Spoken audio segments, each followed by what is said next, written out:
MTGCubeTuber.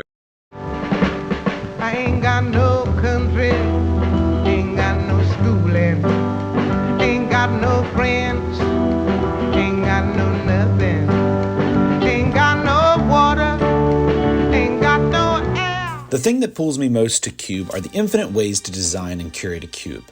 You could spend a lifetime trying to understand the different card interactions in a cube and all the mechanics and power balancing. In fact, many of us cube designers do get hung up in these primary gameplay factors.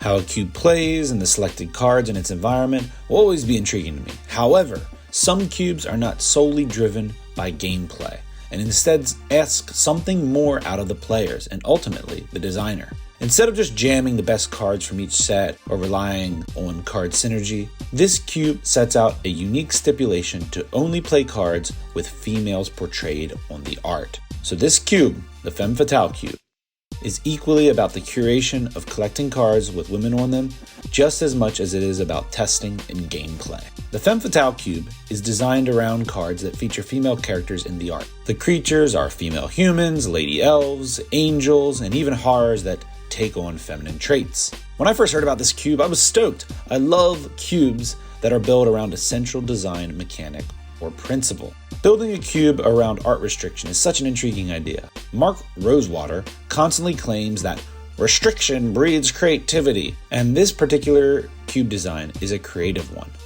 I'm sure with the release of each set and Secret Lair, the designer is searching for new cards that could fit into this cube. The restriction of having to portray women on it is an interesting filter that makes each spoiler season fun. I do the same thing with my 1-drop cube by checking each 1-mana spell to see if it can make the cut for my cube. I'm sure it's the same with this cube, where you need to always be looking for powerful reprints of female creatures and be hyper aware of reprints that are cube staples. The premise of focusing on gender for gameplay reminds me a lot of the Fallout series, the Lady Killer perk, which is a perk that increases the player's stats whenever they're interacting with female NPCs. However, gameplay in Magic the Gathering is neutral and doesn't really see gender. You don't have creature types that are female human wizards, or even merfolk that give +1/+1 to women creatures, but this cube still reorients how we typically design and draft cubes by only using cards with women portrayed on them.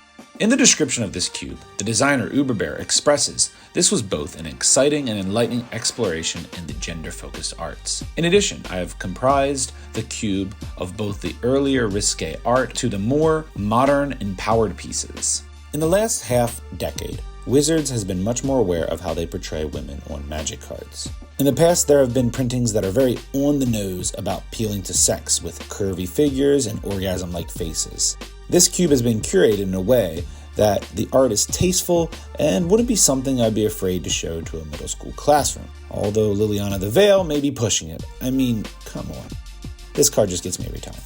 While looking at this cube, I was surprised by some of the inclusions of cards that are considered female. Cards that I just simply didn't know were female according to lore, like Dramoka and God Eternal Bonitil. But also the biggest surprise was to find out that Emrakul was a lady. I didn't know the entities of the Blind Eternity adhere to gender binaries, but hey, I'm here for it. The archetypes in this cube are listed in the overview of the cube. We got aggro, mid-range, blink, control, elves, mid-range, reanimator, mono red, and taxes. From my short time drafting with this cube, aggro seems to be the go-to archetype. There were 3 drafts in a row where I picked red and white aggro decks that splashed either black or green. These decks have strong 2 and 3 drops with a sprinkle of 4 mana planeswalkers. Roughly half of the cards in this cube consist of 2 and 3 mana spells. I must admit, I do gravitate towards decks that like to send creatures sideways, but it seems that low mana creatures hold the primary spotlight in this cube. Aggro seems to be public enemy number 1. Other archetypes like elves, mid-range, or reanimator are there, but I can see these archetypes may not be as powerful as many of the aggro decks. Sure, elves has cards like Elvish Piper and other mana dorks. Reanimator has the namesake Reanimator, but cards that support these mid-rangey decks don't have the same pop as they do as their fast counterparts. However, this cube is always developing and I can't wait to see how these archetypes shift over time. With plenty of low mana creatures, players who like to draft expensive big creatures will be battling for a select few cards in this cube. Since the Titans got their beefy Y chromosomes, they are excluded. It seems that the female creatures at the top end of the mana curve are harder to find. However, for decks that want to battle in the late game, there are cards like Elish Norn, Sheoldred, Red and White Achroma, and Hornet Queen, and of course, Emrakul. There are one Planeswalker for each color and a handful at multicolor. I don't know what it is about this cube, but whenever I see Chandra in a pack, I just gotta pick her. The mana fixing in this cube is good, with fetches, duels, shocks, pathways, and talisman. You should be able to splash colors and reliably count on having a few fetch lands or dual lands in your color. There are a handful of cards that stand out above the others.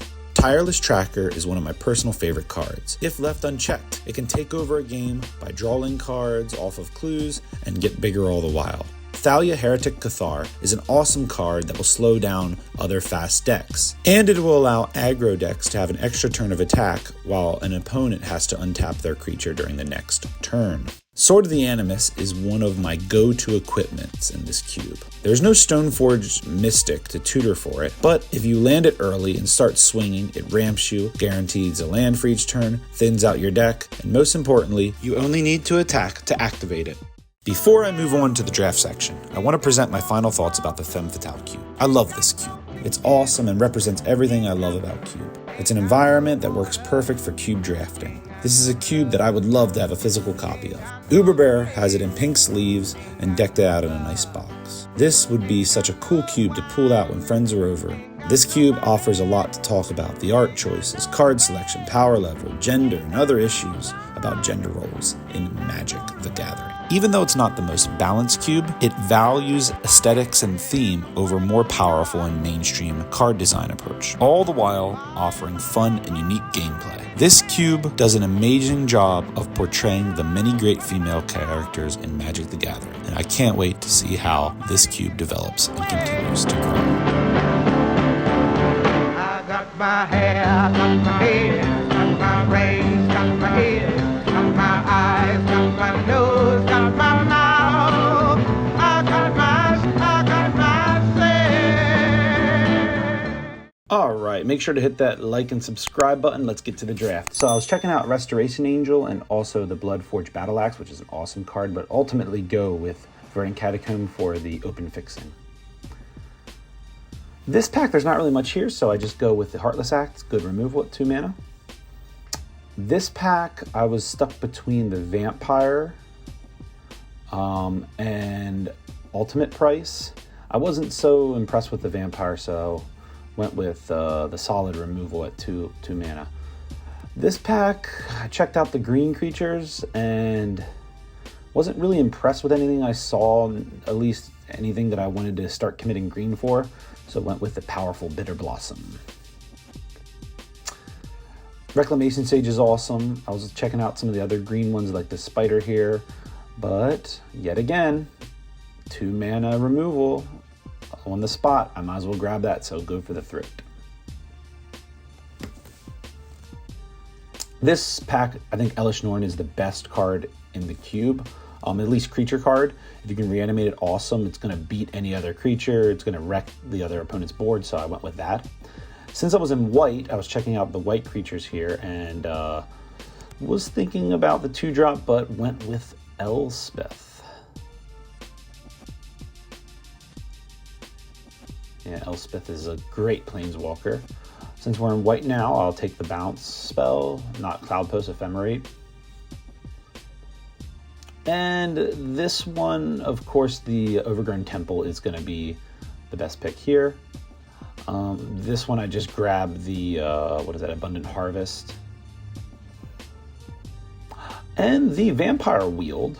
I'm checking out the this white creature here. I'm not super impressed with it. Double white kind of deterred me from it. This vampire seemed more reasonable. And also the Big Wolf pass, so I took that, and Reclamation Sage. So I was very happy about that and just grabbed these 2 cards here. Pack 2, there's some good stuff here.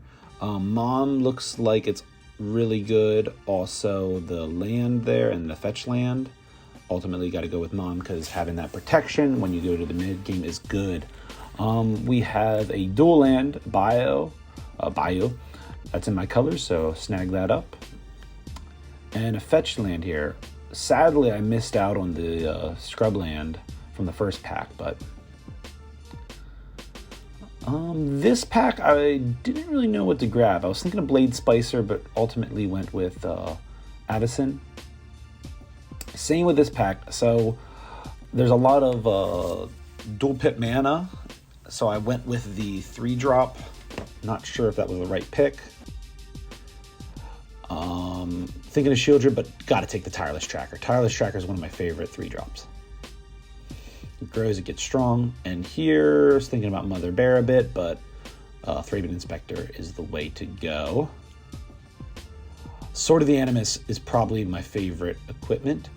I had some thought there between Luminarch, Aspirant, but Sword of the Animus goes there because it also helps my fixing. And then here I grabbed the Blade.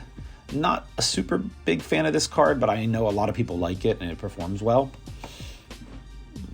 Grab a 1-drop Death Touch that just seems good for early combat.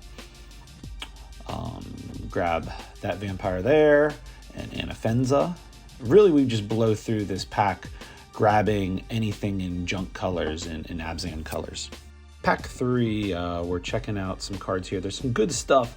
I'm torn between Noble Hierarch and Nissa and the Angel there. Noble Hierarch just seems good because it's a 2 out of my 3 colors, so I'm going to go with that. This pack, I just go with the Temple Garden because it's my fixing. This pack will go with Thalia. Thalia is so awesome. First Strike helps against aggro, plus it taps their creatures, so that gets rid of haste. We go with some mana fixing in this pack here. Eternal Witness probably would have been a smart pick, but I really wanted to get my fixing down at this point. Same with this pack, needed fixing. This pack, I'm really tempted by Usher of the Fallen, but this cube doesn't seem like it's, this draft doesn't seem very aggressive, so I go with the Jade Light Ranger. This pick was pretty tough because I really wanted Liliana the Veil, but the double black kind of deterred me, so we went with the cheap removal. We'll grab the Marsh Flats because that's in my colors. Here, I probably should have grabbed the Angel, but we grabbed the Witch from Strixhaven. And this pick here, I just grabbed the 2-drop, just because I didn't really like that 1-drop creature at all. Grab a blue card, the most expensive one. Grab another card. Grab a card in my color. Grab her. And luckily I end with Liliana. All right, overall, I think this is a pretty good draft. Here are my picks. A lot of stuff I'm going to obviously take away, but overall, really good draft.